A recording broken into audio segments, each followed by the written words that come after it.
Schoolians. So today again, welcome back to the science online class.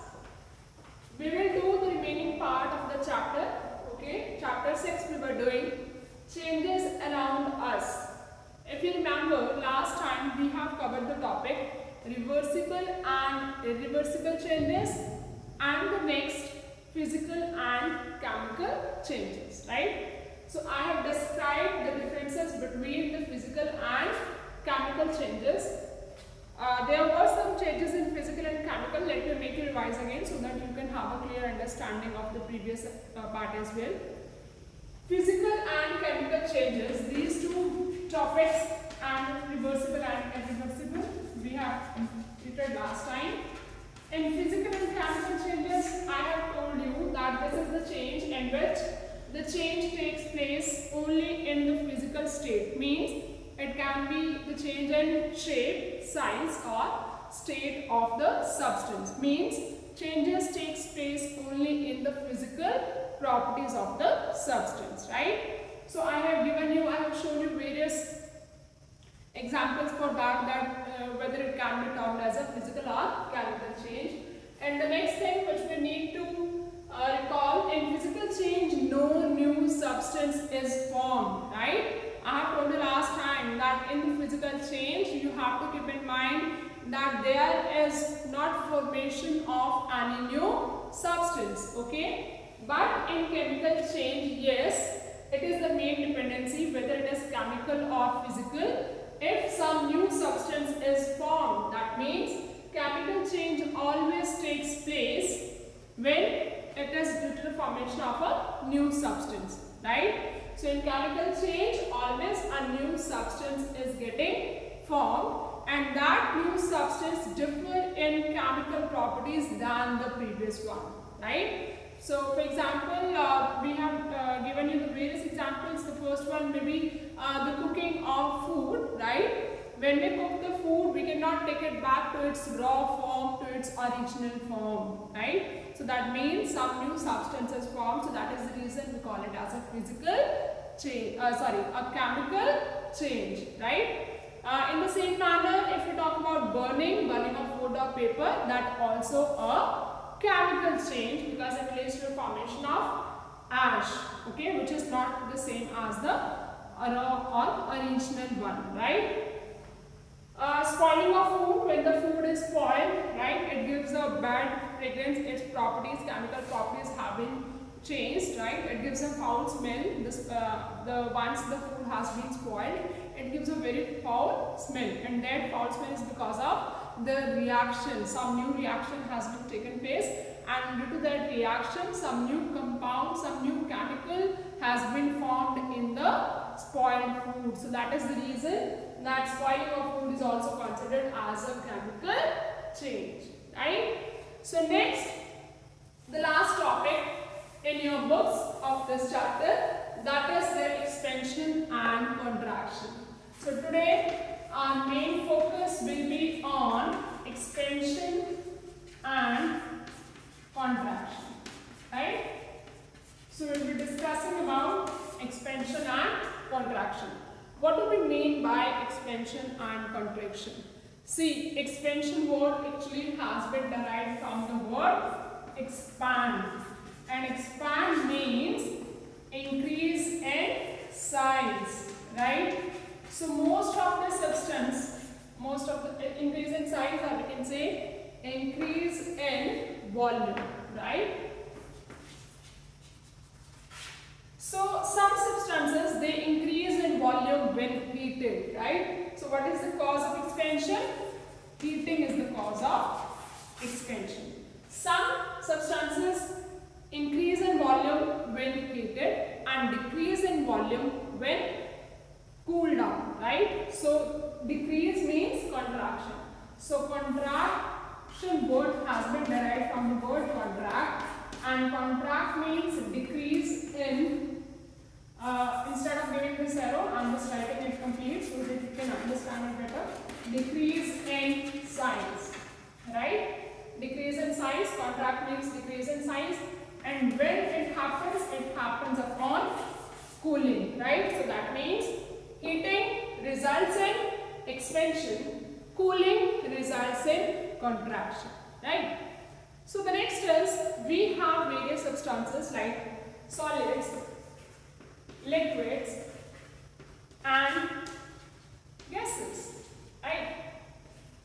So now the question is whether the expansion and contraction results in the same level in case of solids, liquids or gases, or solids, liquid, gases, what among all these three expands or contracts the least or the most, right? So I'll be telling you, solids, they expand the least and they contract the least. So we will say solids, they expand and contract least, while in case of liquids they also expand and contract, but the most, I mean the maximum expansion and contraction takes place in case of gases, right? So we will say gases expands or contracts the most, right? They expands or contracts most. In case of solids it is least. In case of gases it is most of the expansion and contraction takes place, right? As you can see, for example, you are having a metal, right? When you heat the metal, it expands in size, right? So that means in case of solids, if we talk about, for example, you are having a lid of glass jar tightly fixed. Okay, you are having a glass jar upon which a lid is fixed and that lid is tightly fixed. Okay, so what will you do to open the lid? You will heat the lid of that glass jar so that in the lid, which is made of metal, some expansion takes place, and when that expansion, little expansion that will take place, that will loosen the mouth of the glass jar, right? For example, you are having some glass jar, you are having a lid over here, and this lid is just tightly fixed.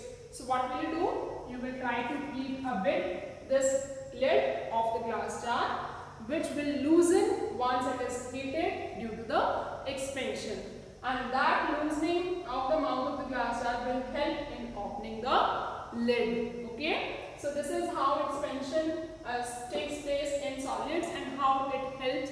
It is helped in various applications, right?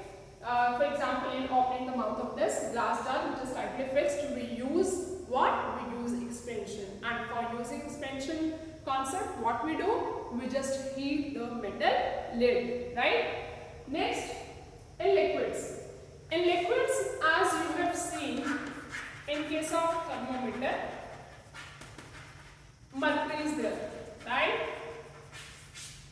You must have seen when somebody is suffering from fever, right? He goes to the doctor for his fever checkup, and the doctor just uses a thermometer, right? With the help of that thermometer, when he puts it in your underarms or in your mouth, okay, what happens? Your body is heated up, okay? The person who is having suffering from fever, his body is actually getting heated up. That means his temperature is already rising, right? Due to that rising temperature, it heats the mercury level in it hits the mercury inside the thermometer, right? So that means what happens? The thermometer level, it increases. Level comes up, means mercury expands on heating. Mercury expands on heating, okay? Due to which its level increases. And next, when the same thermometer is put in some hot object, again the level comes down. So that means it is taking place, contraction is taking place when it is getting cooled, and expansion in case of heating, right? So that is how the thermometer level comes up and down, how it changes, right, due to expansion and contraction, right? In the same manner, now we are talking about gases. For example, you are having a inflated balloon. In case of gases, you are having a inflated balloon, and you keep that inflated balloon in the sun, right? So what will happen? The gases inside that inflated balloon, the gases will expand. When the gases will expand, automatically the size of the balloon will increase, right? A little bit minor change will be there, or if it increases the most, or if it increases much, the air is not allowed to be there in the balloon, then what will happen? The balloon can explode as well, right? It can burst up. So here, in case of balloon, when it is kept in the sun, when it is heated up, the gases expands and it will increase, or we will say it will grow in size, right?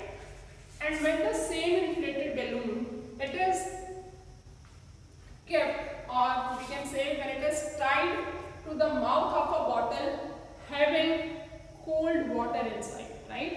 Means its temperature is getting lowered, due to which the gases will contract and the inflated balloon will deflate some. Okay, so we will say what it will show. After keeping in cold, it will show deflation in after keeping in cold water, right? Deflation after tying it to the mouth of bottle having cold water. To the mouth of bottle having cold water, right? So what we have discussed about solids, liquids and gases, how the expansion and contraction takes place among them, in what it is taking place the most or the maximum, and in what it is taking place the minimum or the least, right students? So in this topic we have read about the term expansion, contraction, its meaning, what causes it, heating and cooling, how it takes place in solid and liquid and gases. Okay. So now next topic is we will discuss about the practical explanations or the practical applications of expansion and contraction. Okay. They are practically used in some examples, in some real life examples where we use this concept. I'll tell you that how these expansion and contraction concepts can be used in practical applications, right? So I'll give you some practical examples by which you can come to know better that yes, how it is taking place. And mostly this question is asked in your long answer question as well. The question is asked like this, that how or explain the practical uses of expansion and contraction. Okay, the question can be asked like this, that you have to explain the practical uses of expansion and contraction. So how will you explain its practical uses? Practical use of expansion and contraction, right? The first example is, suppose you are having, or we will say, you must have seen the shovels, pickaxes, and at your home you might have noticed if someone is doing gardening, okay, you might have seen your mother or father using, or grandfathers using spades, shovels and pickaxes. Okay, so what happens? The iron blades of, these are agricultural tools otherwise, so the iron blades of shovels spades and pickaxes, right? All these agricultural tools, the iron blades of these have a ring. The iron blades of these have a ring. Okay, these have a ring. If you see these, you can see the pictures of shovel, spades and pickaxes. What are these shovel, spades and pickaxes? If in Hindi I'll tell you, then it is, in Hindi we call it belcha. Okay, belcha. This is pavda and this is pickaxes means kudar. Right. So you are using these instruments or you are using these agricultural tools for what purpose? For agriculture purpose.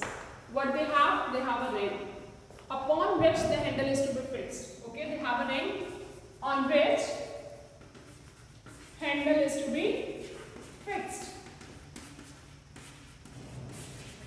Now you just think of that you are having a metal ring, right? Iron ring upon which you have to fix the wooden handle, right? So if you can fix it easily, that means it will get loosened, right? So what you have to do, otherwise what is done, the wooden handle which is of wood, that is just a thick, less thicker, okay, just thicker, we will say the handle is thicker than ring. Why it is thicker? So that it is tightly fixed. If it is thicker, it cannot be put into the ring. Then how it is put in? How? Firstly, the ring which is made up of metal, we just heat the ring. Okay? We just heat the ring. What happens upon heating the ring? Expansion takes place. Expansion means it grows in size, right? It increases in volume. That means some extra space the handle gets to get in, means to get fixed. It gets some extra space due to the heating of the ring. Now the handle can be fixed tightly. Why tightly? It may be loose because the ring has expanded. No. Again, when the ring will cool down, okay, the contraction will take place. Means it will come back to its position. But before that, the handle has already been put in. So that means a tightly fixed handle can be there by the use of expansion in case of metal ring, right? So this is how we are implementing the expansion practically, okay? And same contraction also takes place, due to which the ring comes back to its original position and it makes a tight fit for the handle. Clear? Now next is, in case of some metal, in case of railway tracks, you might have noticed, railway tracks and metal bridges. Railway tracks and metal bridges. What is done? If you haven't noticed, just when you while you visit railway track, just notice it that there are some gaps. There are some gaps between the tracks. Why these gaps are given? So that if it expands when the temperature is high or during the hot weather, when it expands, it does not or it prevents the damage to the structures. If gap is there, this damage can be prevented, right? In the same manner, these metal bridges, there are some gaps are given and further they are joined by the help of some another metal, right? So these gaps are given, again these are called expansion gaps. We call them expansion gaps. What these gaps are given for? Actually these gaps allow to expand, to take its size properly during expansion, during hot weather, so that these cannot be collided, and this prevents the damage to the structures, right? So this is how expansion and contraction is used in case agricultural tools, and in case of railway tracks and metal bridges, right? So this is how we are implementing expansion and contraction in our daily life examples. Clear? So students, here our chapter is complete. Next time I'll come along with some new chapter. For the time being, just read it out. Just read the same from your books as well, and ask as many queries as you are having in your WhatsApp group. Okay? Thank you. Have a nice day.